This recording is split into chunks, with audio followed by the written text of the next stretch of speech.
कलौ मोहागारे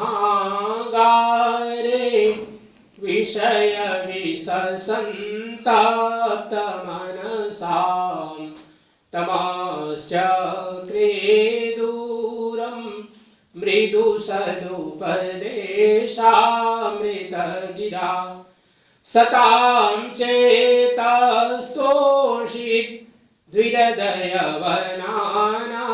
मृगपते परेशं साक्षातं गुरुवर कबीरं हृदि नुमां यो ब्रह्माणं विदधाति पूर्वं यो वै वेदांश्च प्रणोति तस्मै तमः देवमात्मबुद्धिप्रकाशं मुमुक्षुर्वै शरणमहं प्रपद्ये मुमुक्षुर्वै शरणमहं प्रपद्ये।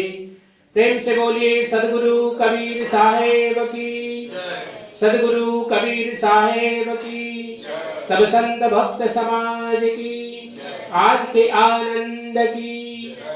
सत्य पुरुष परमात्मा हम सबके हृदय में विराजमान सदगुरु कबीर साहेब, परम आदरणीय परम श्रद्धेय सभी भक्त हंसजन, देवियों सज्जनों, प्यारे बच्चों, सदगुरु कबीर साहेब का यह पावन धाम श्री कबीर काउंसिल, आज यह पूर्णिमा, और पूर्णिमा में दिन भर का व्रत हम सब लोग करते हैं, और सूर्यास्त के बाद यह सात्विक ज्ञान यज्ञ आनंदी चौक आरती में बहुत ही श्रद्धा और भक्ति के साथ आप सब लोग आए हैं और बैठ करके सदगुरु की आराधना कर रहे हैं। सर्वप्रथम हम सब लोगों ने बाहर सतनाम ध्वजा, जो मुक्तामणि नाम साहेब जी का एक पावन तीर्थ, धनधर्मदास साहेब के पुत्र श्री मुक्तामणि नाम साहेब, और वहाँ के पूजन के बाद फिर यहाँ चौकारती, आनंदी चौकारती यहाँ पर विधि हो रही है। आप सब लोगों ने 7 रमैनियाँ गाई, स्वागत सदगुरु सत्य पुरुष परमात्मा का ध्यान करते हुए उनका आवाहन किए। आज मोरे सदगुरु आए मेहमान, उनका चरण पखारे, और उसके बाद रामायणी और ये विधि आगे चल रही है। सदगुरु कबीर साहब ने इस संसार में आकर के क्या नया कार्य किया, क्योंकि संसार में अपने अपने समय पर और संसार के प्रत्येक कोने कोने में महापुरुषों का आगमन होता रहा है। सदगुरु कबीर साहब भारत में आए और भारत का एक तीर्थ स्थान उन्होंने चयन किया अपने आगमन के लिए, वह थी नगरी काशी। काशी में वह सुंदर लगभग 3 किलोमीटर लंबा तालाब, आज के 600 साल पहले वह तालाब बहुत विशाल था, लेकिन उसको चयन किया सदगुरु कबीर साहब ने अपने आगमन के लिए कमल के पुष्प पर। और सदगुरु कबीर साहब ने जो कार्य किया वह यह था कि जो धार्मिक ग्रंथ कुछ विशेष समूह के पास में सुरक्षित हो गए थे, सब लोग उन ग्रंथों का दर्शन नहीं कर सकते थे, पढ़ नहीं सकते थे। सदगुरु कबीर साहब ने कहा ज्ञान, भक्ति और वैराग्य, ये जो त्रिवेणी हमारे जीवन में प्रवाहित होती रहती है, इन तीनों का जो प्राप्ति का स्थान है वह है हमारा अध्यात्म, क्योंकि जो अध्यात्म से जुड़ता है वो इन तीनों को प्राप्त करता है। भक्ति सर्वप्रथम अपने घर से प्रारंभ होती है, माता पिता से प्रारंभ होती है भक्ति, और उस सत्य पुरुष परमात्मा तक ले जाती है। भक्ति में जब हम जुड़ते हैं तो हमें ज्ञान की प्राप्ति होती है, ज्ञान की प्राप्ति हमें सदगुरु के माध्यम से होता है, और ज्ञान और भक्ति का जब मिलन होता है तो हमारे जीवन में हम कर्तव्यों को करते हैं, लेकिन ज्ञान का सूर्य प्रकाशित होता है, वह है वैराग्य। वैराग्य में ऐसा नहीं कि हमने कोई विशेष प्रकार का यूनिफॉर्म पहन लिया, लाल सफेद पीला, ऐसा नहीं है।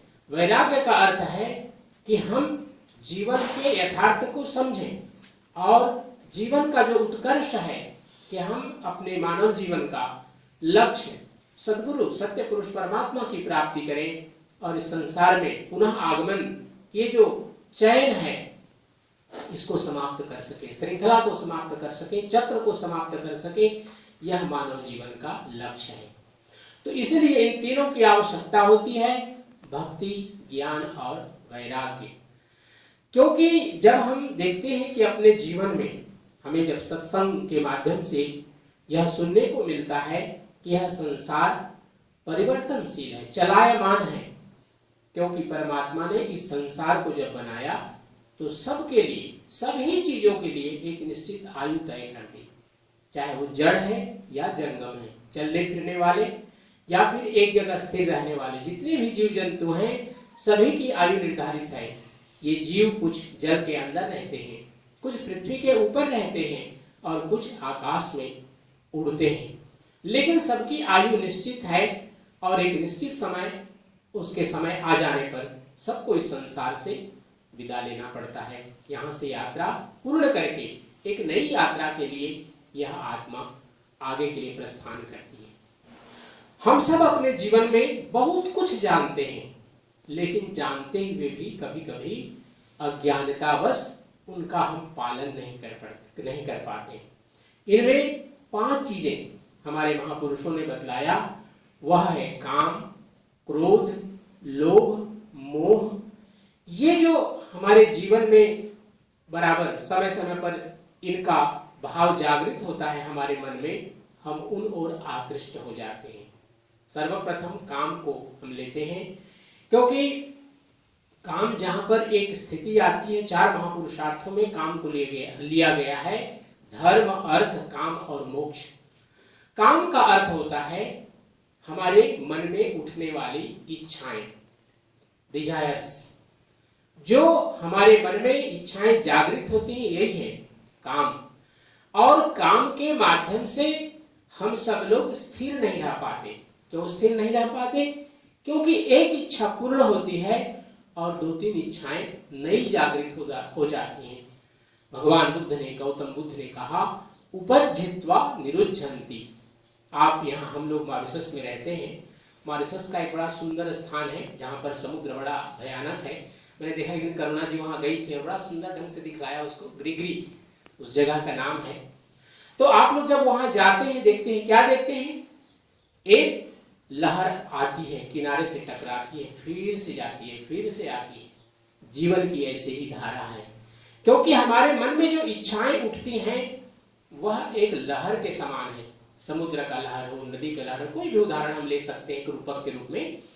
और ये हमारे मन में बराबर चलती रहती है। जागृत अवस्था में जब हम कॉन्शियस होते हैं तो हम सब लोगों के मन में जो भी इच्छाएं जागृत होती हैं तो उसके साथ हमारी बुद्धि और विवेक लग जाता है। लेकिन शयन काल में हमारा अनकॉन्शियस काम करता है। उस समय हम स्वप्न की स्थिति में भी अनेक प्रकार की इच्छाओं को करते रहते हैं और उसको हम स्वप्न के माध्यम से देखते हैं, कभी पूर्ण करते हैं, कभी अतृप्त रह जाती हैं हमारी इच्छाएं। तो यह जो हमारा जीवन है ये कामनाओं से परिपूरित है। तो सदगुरु कबीर साहब, सत्य पुरुष परमात्मा के जितने भी भक्त हैं, जितने भी उनके आराधक हैं, सब लोगों ने एक ही शिक्षा दी कि इन इच्छाओं को हम कम करें। इच्छाएं समाप्त नहीं हो सकती, जीवन है, इच्छाएं हैं, हम उसको डाइवर्ट कर सकते हैं। जहां पर इच्छा होती है कि हम डिस्को में जाएं, हम कोई पार्टी में जाएं, अब उसको हम डाइवर्ट कैसे करें? सत्संग में चलते हैं, पूजन में चलते हैं, किसी महापुरुष के दर्शन के लिए चलते हैं, तो यह डाइवर्सन है उसका। इसी प्रकार से क्रोध है, हम सबके जीवन में क्रोध आता है, क्योंकि क्रोध जब हमने जन्म लिया तब से लेकर के मृत्यु पर्यंत कभी न कभी क्रोध के हम सब लोगों को सामना करना पड़ता है, क्रोध के भाव का। जब क्रोध आता है तो व्यक्ति की जो बुद्धि है वो समाप्त हो जाती है और थोड़ी देर का क्रोध बड़ा से बड़ा कर्म, बड़ा से बड़ा दुर्घटना करने का एक बड़ा कारण बन जाता है। क्रोध के वशीभूत होकर के मनुष्य बड़ी बड़ी साधनाओं से विमुख हो जाता है। एक व्यक्ति का आपने नाम सुना होगा, एक ऋषि थे जिनका नाम था दुर्वासा ऋषि। दुर्वासा ऋषि बहुत ही क्रोधी थे, छोटी छोटी बातों पर बहुत क्रोध करते थे और लोगों को श्राप दे देते थे। तो जब एक व्यक्ति क्रोध करता है तो उसका दुष्परिणाम क्या होता है? जो उसने जप किया, पूजा किया, साधना किया, सत्संग किया, जब क्रोध हम करते हैं और किसी के प्रति हम बुरा भाव रखते हैं तो हमारे जितने साधना का पुण्य है वो हमारा समाप्त हो जाता है। क्रोध का ये दुष्परिणाम है। हम क्रोध को कैसे डाइवर्ट करें? हम जो दूसरों के प्रति क्रोध कर रहे थे अब अपने ऊपर क्रोध करें कि हम क्यों एक एक व्यक्ति को हमने कष्ट दिया अपने वाणी से या अपने कर्म से, क्यों मैंने ये गलत रास्ता चुना, तो अब क्रोध दूसरे पर नहीं अपने आप पर डाइवर्ट किया उसको। तो काम, क्रोध, लोभ। लोभ में सदा क्या स्थिति होती है, हम एक ऐसी चीज को देखते हैं जो हमारे पास नहीं है और हमारे अंदर में इच्छा जगती है कि ये चीज हमें भी प्राप्त हो जाता। अब उसके प्राप्ति के लिए सन्मार्ग पर चले तो अच्छी बात है, अच्छे रास्ते पर चल करके उन वस्तुओं को हम प्राप्त करें जो हमारी इच्छाएं हैं, इसमें तो कोई दोष नहीं है। लेकिन कभी कभी लोभ में आकर के हम गलत मार्ग चयन करते हैं कि वो चीज हमें प्राप्त हो जाए। तो उस क्रोध को कैसे, लोभ को कैसे डाइवर्ट करेंगे?